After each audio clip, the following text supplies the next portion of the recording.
I want to talk to you about the relegation battle because this is incredible. So currently Crystal Palace, and they're a really interesting barometer, Crystal Palace, because they are the most mediocre team in the world. They're just nothing. The only thing they're famous for is being AFC Richmond. Beyond that, they signed Wilfried Zaha 10 years ago, and Simon Jordan owned them. Yeah. Anything else? Ian Wright? No, he's known for Arsenal. Don't at me. So Crystal Palace sit 12th this season after 26 games. Last season, they were 12th. Season before that, they were 12th at this stage of the season. They are the embodiment of mediocre in the Premier League, almost by definition. 2 seasons ago, they were sitting in that position on 36 points with 10 wins. Last season, they were sitting in that position with 33 points on 7 wins.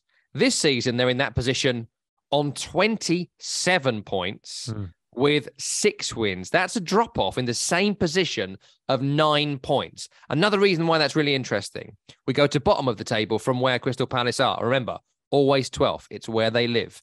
36 points 2 seasons ago. Bottom of the league, Sheffield United, 11 points. Last season, 33 points. Bottom of the league, 17 points. This season, 27 points. Bottom of the league, 22 points. That's 5 points between 12 and 20 as compared to, never do live math, 25 points was the differential 2 seasons ago. And last season, 16. This season, it's 5. For 9 teams. For 9 teams. Yeah, that's the telltale. That's not relegation zone. That's bottom of the league. Yeah. What? I don't know if I can swear yet. We didn't clear that with Tim. So I won't do a sorry Tim here in case it's going to make the edit hard. I can. Great. Hashtag sorry Tim. Dunny, what the is going on? It's been a while, man. We haven't had a sorry Tim in a while. It is extraordinary. I mean, again, 9 teams, 5 points separate. We've got 11 matches left, something like that. Some maybe 12. Yep. Hold on to your shorts, man. Hold on to your shorts, because just when you thought that the Sean Dyche appointment was correct, just when you thought that, oh my God, David Moyes, why didn't you change it before the start of the World Cup? Just when you thought, oh, we'll sack Jesse Marsch, he's the problem. Just when you thought Hasenhüttl, we can upgrade from him. Jesse Marsch, no. Oh, let's get this guy. Oh yeah, let's go with this guy. What's his name? I'm not sure. And then you just think about who else could possibly out of this group that has consistently shown us that they can win games. Not win games against the top 6, quote unquote, the top 6, the big dogs in the Premier League. Who can beat each other? That's it. But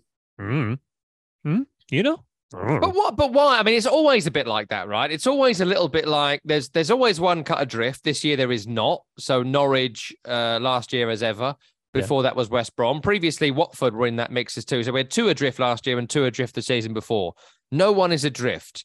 Now, is that because the squads that came up invested so heavily, ridiculously heavily in the shape of Nottingham Forest, that they aren't down there? Is that because almost everyone has sacked their manager? Is that because teams like West Ham and Everton and Wolves have massively underperformed? I mean, West Ham I know I talk about them because they're my team, but the underperformance from them is genuinely incredible to observe how you can fall off the cliff to that degree. I mean, they haven't just fallen apart a little bit. They have disintegrated, having spent £160 million on players. I mean, what's the reason so many teams are in such a similar boat where usually there's 2 or 3 leagues at this point? Yeah, I would say the manager effect is absolutely important.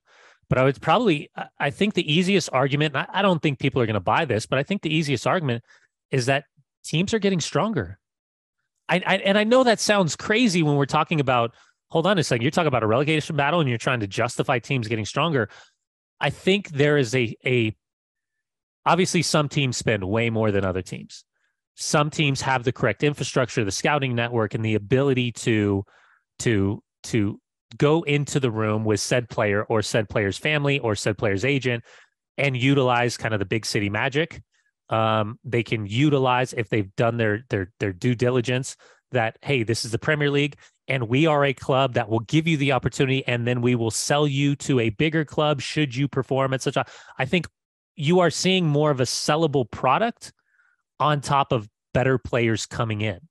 I mean, listen, I don't mean to poo all over you, Tom Rennie, but the package, Paqueta, there's no way Paqueta's a West Ham player. I'm not even sure he's a footballer. He is terrible. But Paqueta is also the guy that started for Brazil, right? At the World Cup. So I honestly, truly believe that teams are getting stronger.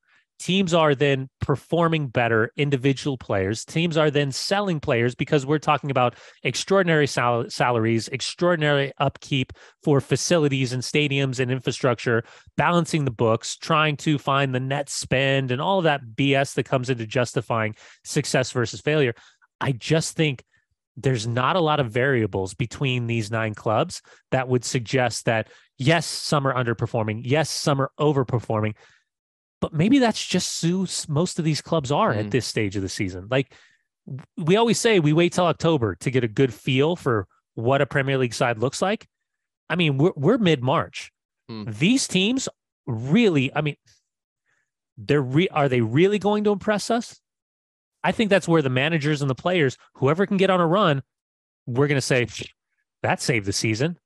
Because we'll use this conversation as a reference point to be like, hey, remember mid-March when I did that thing? 9 teams, 5-point difference between 12th and 20th position. Like, man, what a run they had. Can you believe they finally put it together? Or, man, that parachute just collapsed, exploded, and that was a free fall down into the championship. I want to ask you how you stay up in a minute, but before I do, one further thing from this analysis of the last 2 seasons before this, which is really interesting. So 2 seasons ago, the bottom 3 was Fulham, West Brom and Sheffield United, right? Newcastle were the first team out of it in 17th position on 28 points. This season, every single team we're talking about will be below Newcastle. Mm-hmm. Every single team this season from 12th to 20th, going back 2 seasons at this exact position, would be in the relegation zone. Yeah, which I think is just incredible to see the drop off in these teams.